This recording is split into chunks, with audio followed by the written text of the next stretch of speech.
പരലോകത്ത് സ്വർഗം. ദുന്യാവിൽ എന്താ? അള്ളാഹുവിനനുസരിച്ച് എന്താ കിട്ടുക? സമാധാനമുള്ള ജീവിതം ഉണ്ടാവും. അസുഖം വരില്ല എന്നതിനർത്ഥമല്ല, പക്ഷെ മനസ്സമാധാനം ഉണ്ടാവും. കട ഉണ്ടാവില്ല എന്നൊന്നും അതിനർത്ഥമല്ല, മനസ്സമാധാനം ഉണ്ടാവും. പരീക്ഷണങ്ങൾ ഉണ്ടാവില്ല എന്നൊന്നും പറയാൻ പറ്റില്ല, കാരണം അമ്പിയാക്കന്മാർക്ക് അതിൽ വലിയ പരീക്ഷ ഉണ്ട്. പക്ഷെ മനസ്സിനൊരു വൈവറിങ് ഉണ്ടാവില്ല, മനസ്സ് വളരെ കാം ആൻഡ് ക്വയറ്റ്സ്. ഇത് ഈമാനുള്ളവർക്ക് അള്ളാഹു നൽകുന്ന പ്രത്യേകതയാണ്. അല്ലാത്തവരൊക്കെ ആത്മഹത്യ ചെയ്യാൻ പോകും, എന്തെങ്കിലുമൊക്കെ ചെയ്യും, പിടിച്ചു നിൽക്കാൻ കഴിയില്ല. ഈമാനുള്ളവർ സമാധാനമാണ്.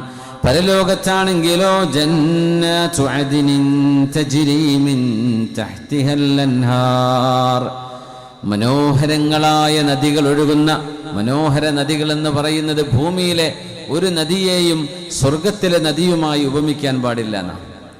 ദുന്യാവിലെ നദി നമ്മൾ ഫറൂഖ് പുഴയൊക്കെ നമുക്ക് ഓർമ്മ വരെ ചാലിയാറല്ലേ. ഈ പുഴയും സ്വർഗത്തിലെ പുഴയൊന്നും ഒന്നുമല്ല, പേര് മാത്രമേ ഉള്ളൂ എന്നാ, സാധനം വേറെയാണ്.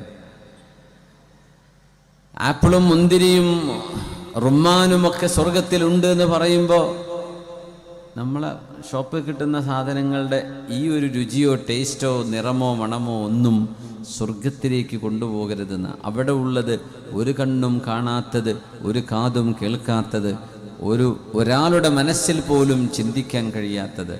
മാലാ ഐനുൻ റഅത് അദത്തു ലിഇബാദിയൽ മുത്തഖീൻ, എൻ്റെ സജ്ജനങ്ങളായ ആളുകൾക്ക് ഞാൻ ഒരുക്കി വച്ചിരിക്കുന്നത് മാലാ ഐനുൻ റഅത്, ഒരു കണ്ണും കാണാത്തത്, വലാ ഉദുനുൻ സമിഅത്, ഒരു കാതും കേൾക്കാത്തത്, വലാ ഖതറ അലാ ഖൽബി ബശർ, ഒരു മനുഷ്യന്റെ മനസ്സിൽ പോലും അതിനെ സംബന്ധിച്ച് ആലോചിക്കാൻ പോലും പറ്റില്ല. പിന്നല്ലേ ഡിസൈൻ ചെയ്യാം.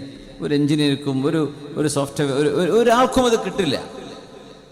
അതാണ് സ്വർഗലോകം എന്നാണ്. അള്ളാഹുവിടേക്ക് നമ്മെ എത്തിച്ചു തരട്ടെ.